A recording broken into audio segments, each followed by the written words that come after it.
Vamos cantar o refrão do Salmo novamente? E podemos ir nos sentando, cantando esse versículo que Deus fala conosco nesta noite. Deus fala profundamente ao nosso coração. Em cada Eucaristia, Deus fala conosco. Ouçamos a voz de Deus.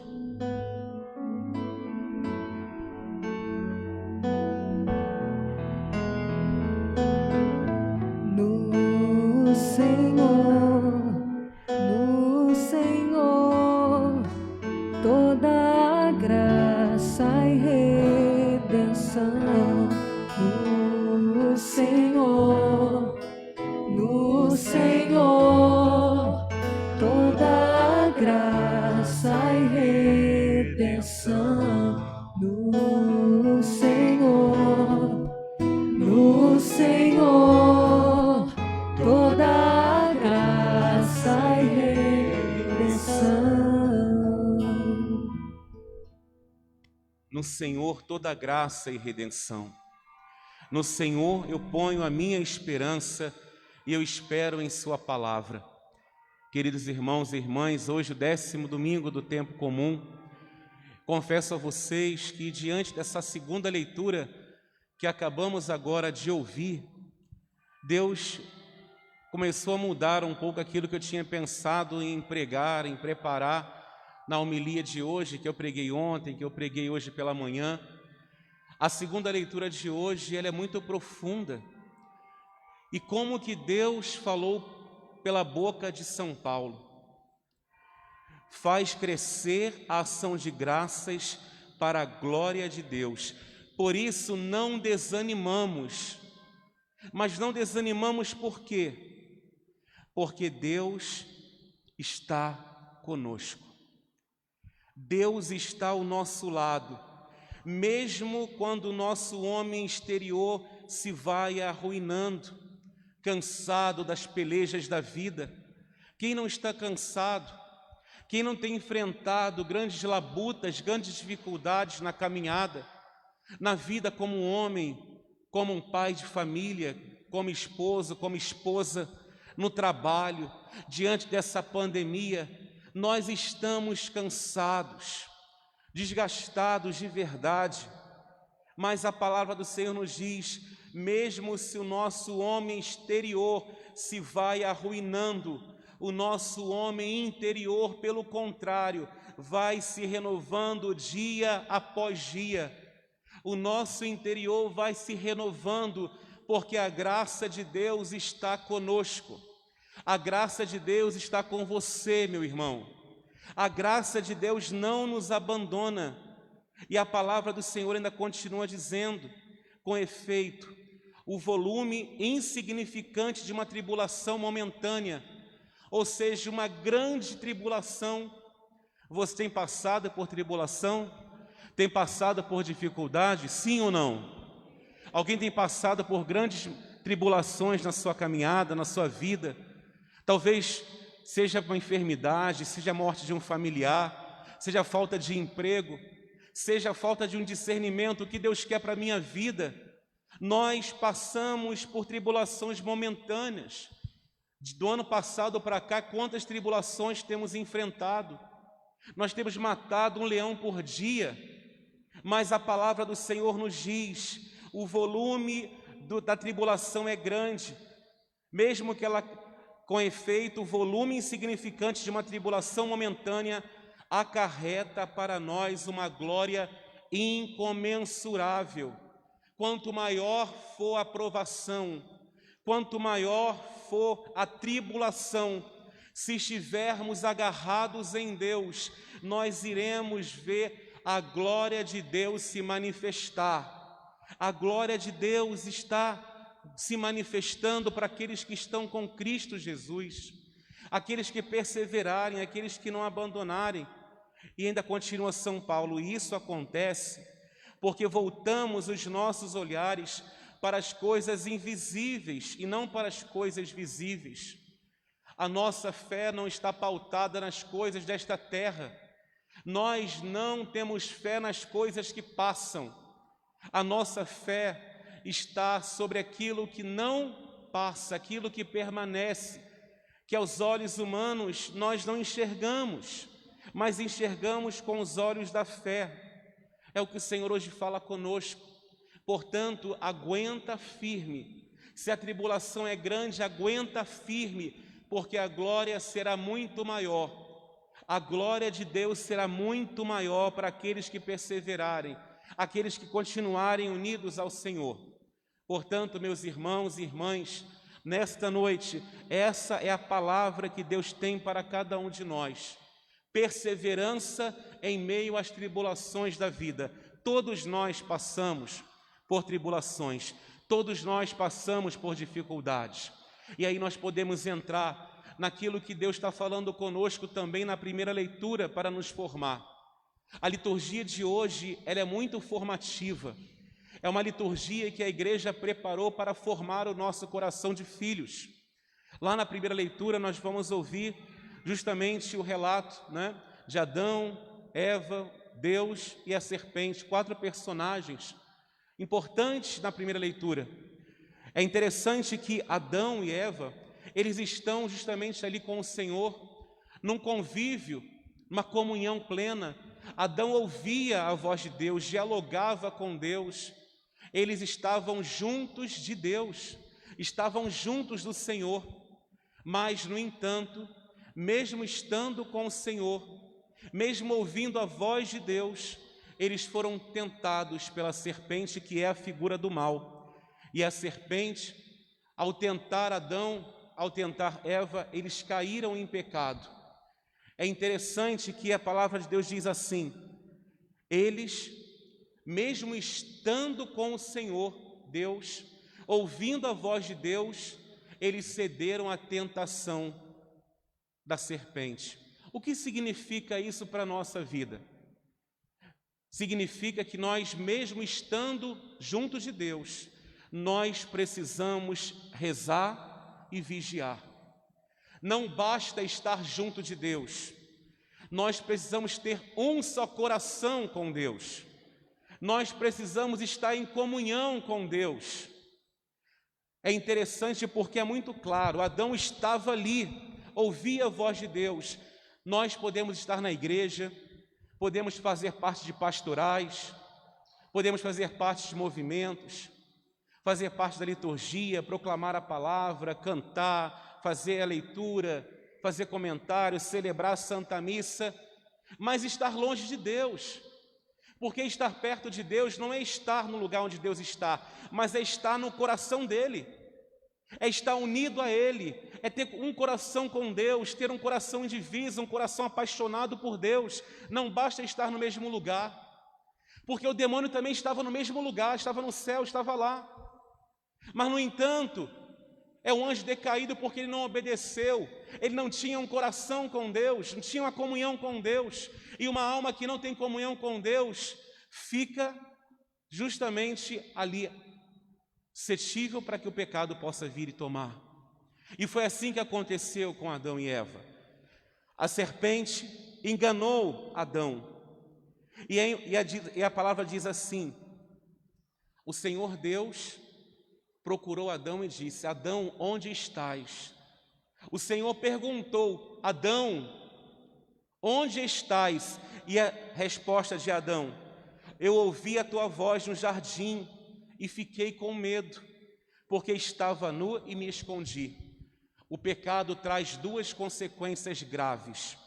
Quais são as consequências de uma alma em pecado? O pecado é a desobediência de Deus. O pecado é a gente não estar unido ao coração de Deus. Nós estamos onde Deus está, mas não estamos com Deus. Nós trabalhamos para Deus, mas não servimos a Deus, não estamos com Ele. É a desobediência, a falta de comunhão, a falta de oração. Mas quais são as consequências de uma alma em pecado? Quais são as consequências de que, quando nós deixamos a serpente tomar conta do nosso coração? Vamos lá. Eu ouvi a tua voz no jardim e fiquei com medo. Deus chamou: Adão, onde estás? Eu ouvi, Senhor, a tua voz. Adão ouviu, Adão reconheceu a voz de Deus, ele sabia que era Deus. mas eu fiquei com medo. A primeira consequência de uma alma em pecado é o medo.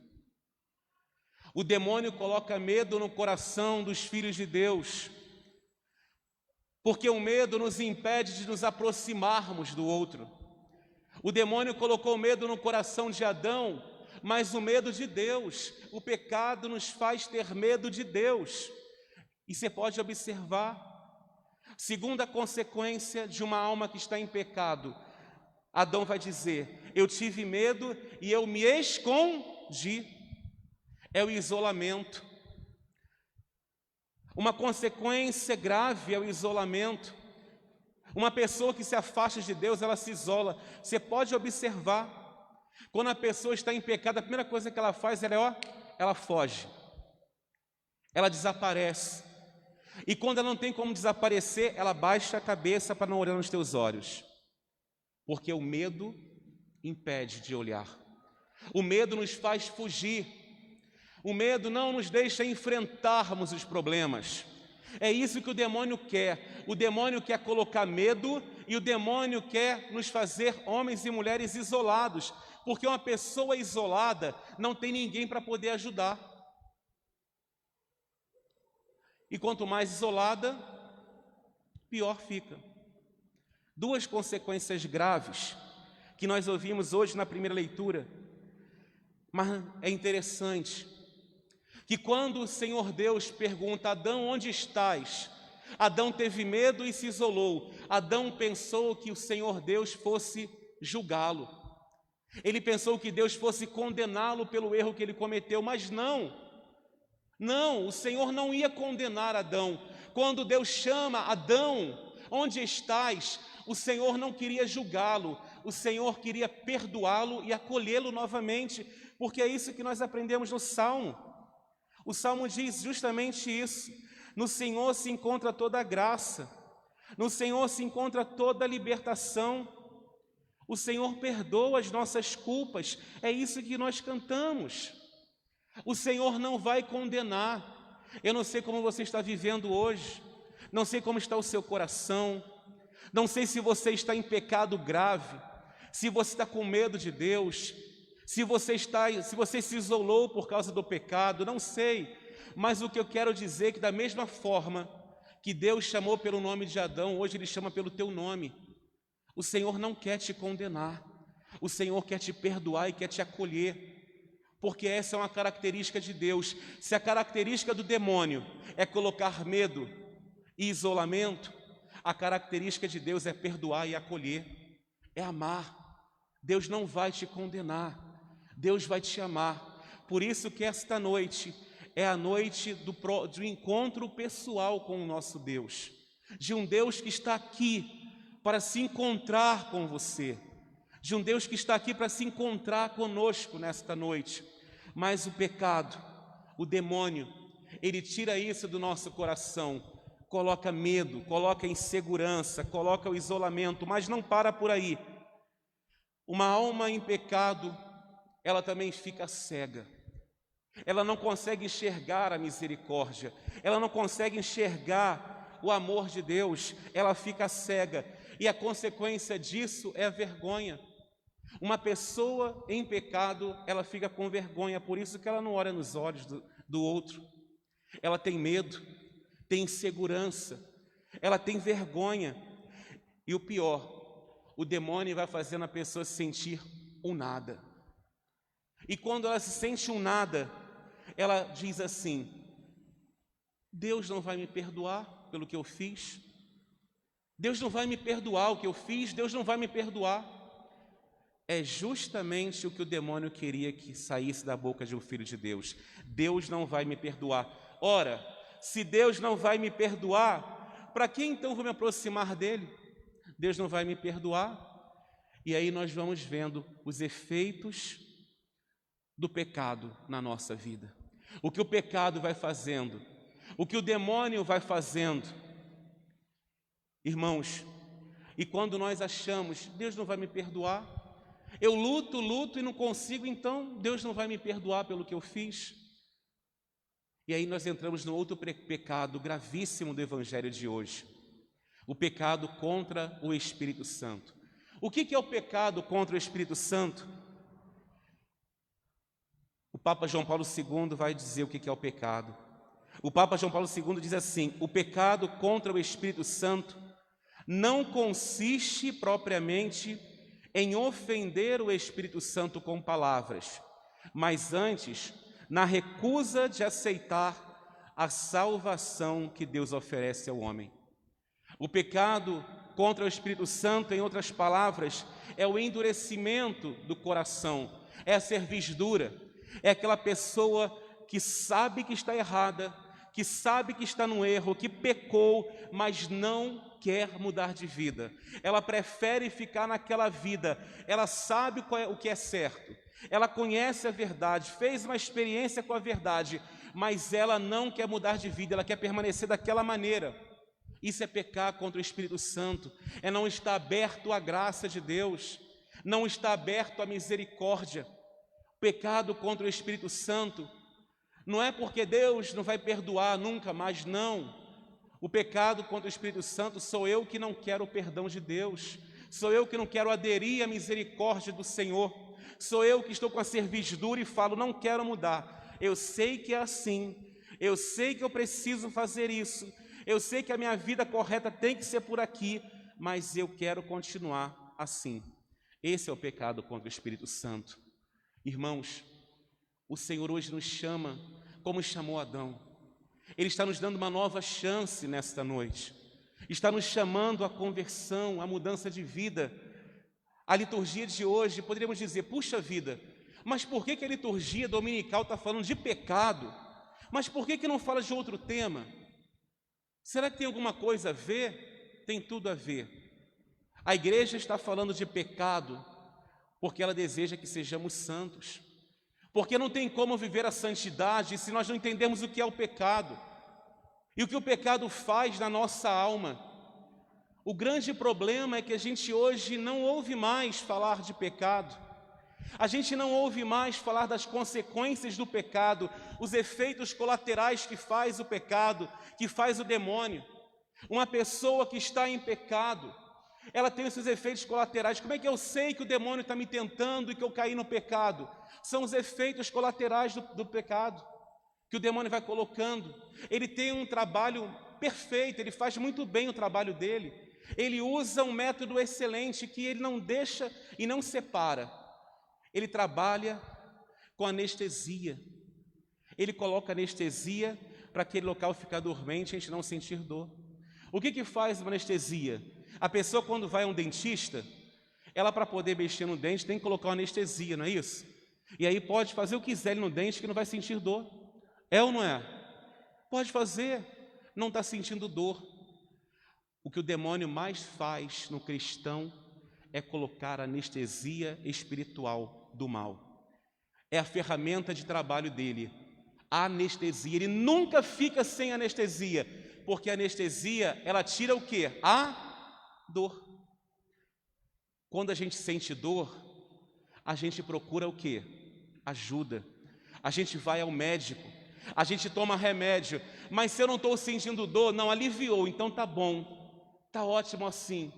O demônio vai injetando em cada um de nós essa anestesia para nós não sentirmos dor, para a gente não sofrer. Mas ouvimos na segunda leitura de hoje, mas se o nosso homem externo se vai arruinando, o nosso homem interior, pelo contrário, vai se renovando dia após dia.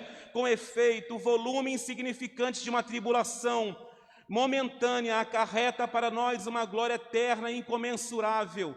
O sofrimento acarreta para o cristão uma glória eterna.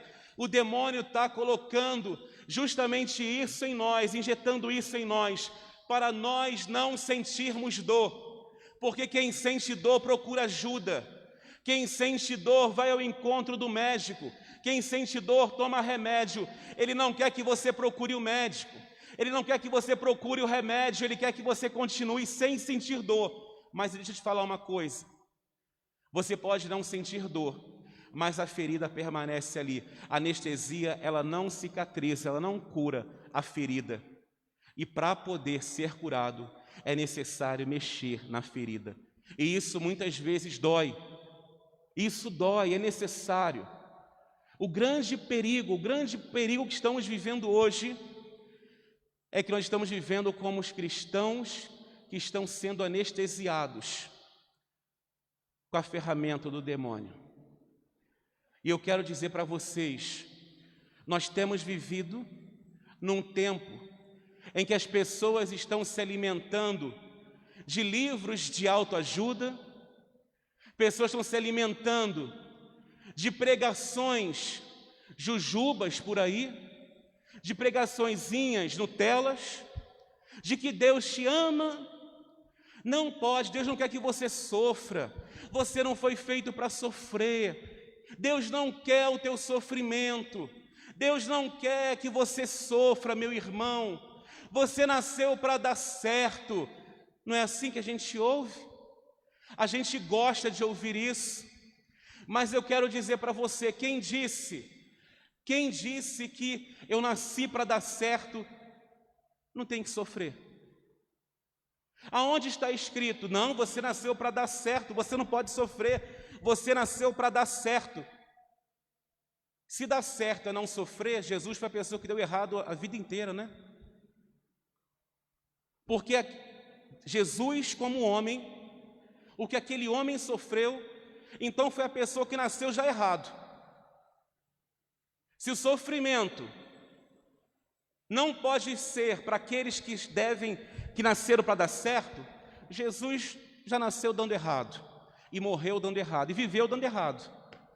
Porque Jesus nasceu uma manjedoura. Jesus foi crucificado, foi caluniado. Jesus foi abandonado, Jesus foi morto, Jesus deu errado. As nossas pregações não são pregações católicas. Você nasceu para dar certo, é verdade. Nós nascemos para dar certo, mas dar certo precisa passar pelo tempo de prova, precisa passar pelo tempo do sofrimento, precisa passar pelo tempo da cruz. Não acredite em pregação que não fale de sofrimento. Não acredite em pregação que fale que você não pode sofrer. Você não pode sentir dor. É claro, eu não quero sentir dor. É claro, isso é fato, isso é verdade. Alguém aqui deseja sentir dor? Ah, eu nasci para sentir dor, meu sonho é sentir dor. Claro que não. Nós não queremos sentir dor, não nascemos para sentir dor, é verdade. Mas se a dor vier, se o sofrimento aparecer, se o sofrimento bater a porta, não pode sofrer, porque aquela pregação falou que Deus não quer que eu sofra. Se eu estou sofrendo, logo Deus não está comigo. O que eu fiz de errado? Isso não é pregação católica. São pseudo-pregações, pseudo-católico aí que está misturando verdade com inverdade. A pregação católica, eu vou passar para vocês agora o que a igreja diz sobre a questão do sofrimento. Por que o padre está falando isso? Porque a anestesia, a ferramenta do demônio, é tirar o sofrimento, porque ele sabe que o sofrimento leva para o céu. Ele sabe que o sofrimento é redentor. E São João Paulo II vai dizer assim, olha o que o Papa vai dizer sobre o sofrimento. Carta apostólica do Papa João Paulo II. Salvifici Dolores, 1984. Atenção! Jesus, ao realizar a redenção mediante o sofrimento, ou seja, mediante a cruz, ele elevou ao mesmo tempo o sofrimento humano ao nível de redenção.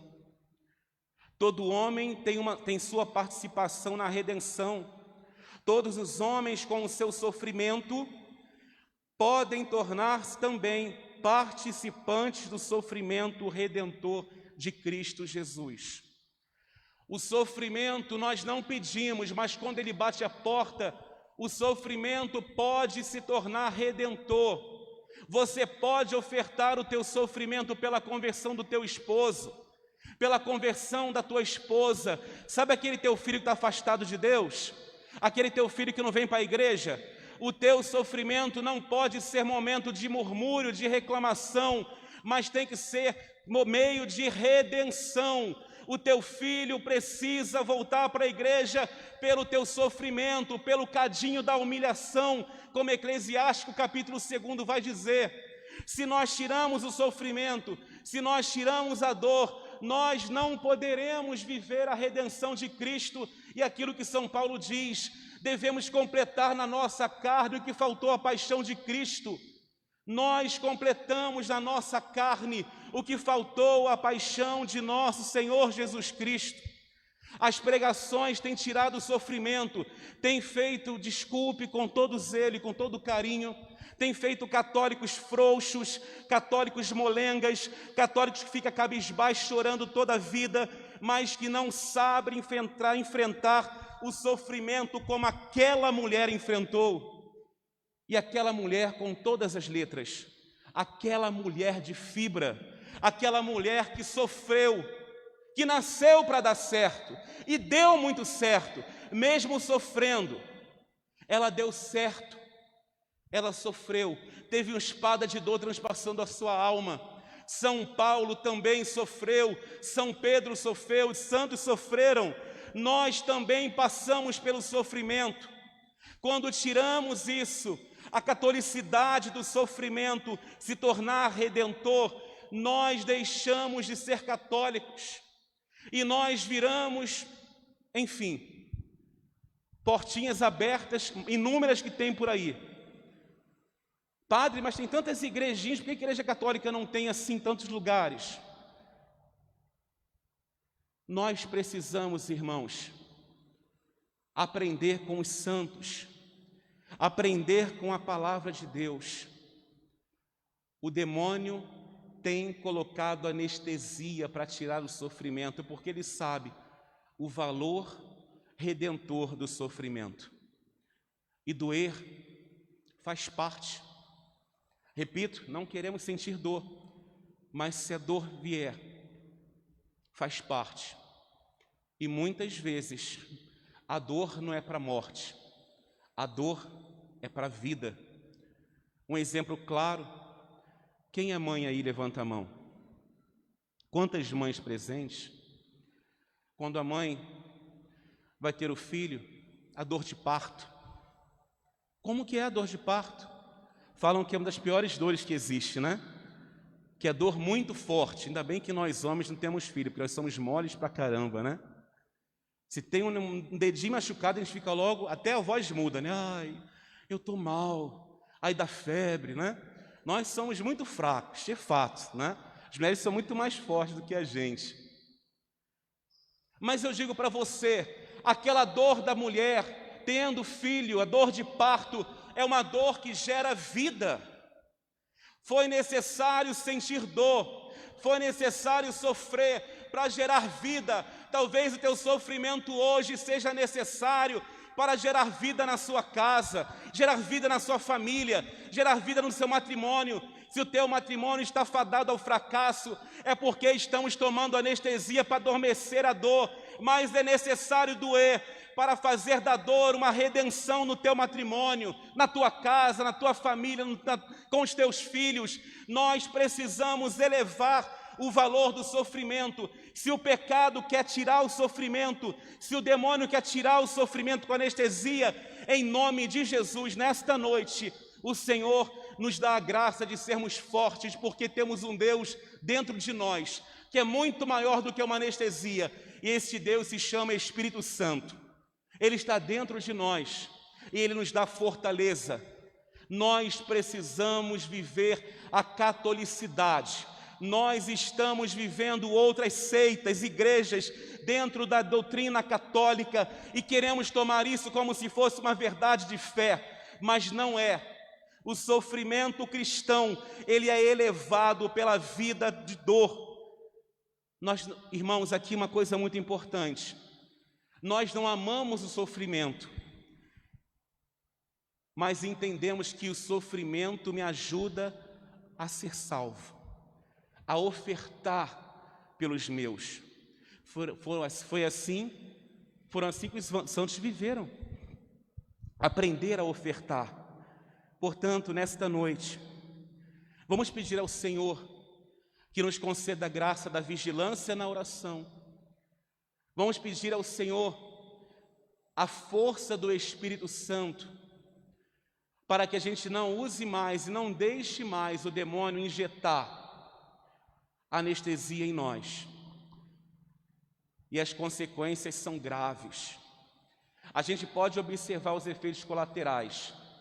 Uma pessoa que está tomando anestesia é uma pessoa apática, apatia espiritual, desânimo espiritual, falta de alegria, falta de brilho nos olhos, pessoas que não têm mais ânimo. O que é o ânimo? Ânimo é alma. A pessoa que está desalmada, se podemos dizer isso, né? Para vocês compreenderem o que significa isso. Uma pessoa que está com o corpo, mas sem a ânima, sem a alma. Hoje é dia de deixarmos o Senhor habitar dentro de nós e entender que o sofrimento, que a dor geram vida. Nós não podemos mais ficar ouvindo pregações balelas, ficar ouvindo católicos, digo nós católicos, pregando somente que Deus não quer que você sofra. Você foi feito para dar certo, a sua vida é uma vitória, você é vitorioso, amém, aleluia, glória a Deus. Você não foi feito para sofrer, vamos orar para tirar o teu sofrimento. Isso tudo, desculpa, isso não é católico. Não é católico. Os santos, nunca eu li na vida de um santo que ele pediu para tirar o sofrimento, mas que ele aprendesse pelo sofrimento a chegar ao céu e a ofertar o sofrimento pelos da casa dele.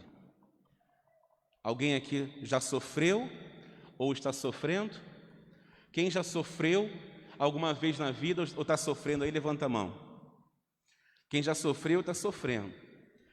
Tem alguns que ainda não levantaram a mão, ainda não está sofrendo, mas fique tranquilo que você vai sofrer ainda. Fique tranquilo que vai chegar para você, né? O sofrimento vai chegar. E o sofrimento, quando ele chegar à tua porta, não pense que Deus se afastou de você, mas é a oportunidade que você está tendo para você ofertar e rezar mais pela sua casa, pela sua família. Que a Virgem Maria nos ajude a prepararmos o coração para não cairmos na tentação do demônio e voltarmos para Deus. Esta é a noite do nosso retorno. A dor é grande, o sofrimento é grande, mas tenha certeza que o poder de Deus é muito maior e Ele não vai te abandonar na hora da dor. Louvado seja nosso Senhor Jesus Cristo. Para sempre seja louvado. Creio em Deus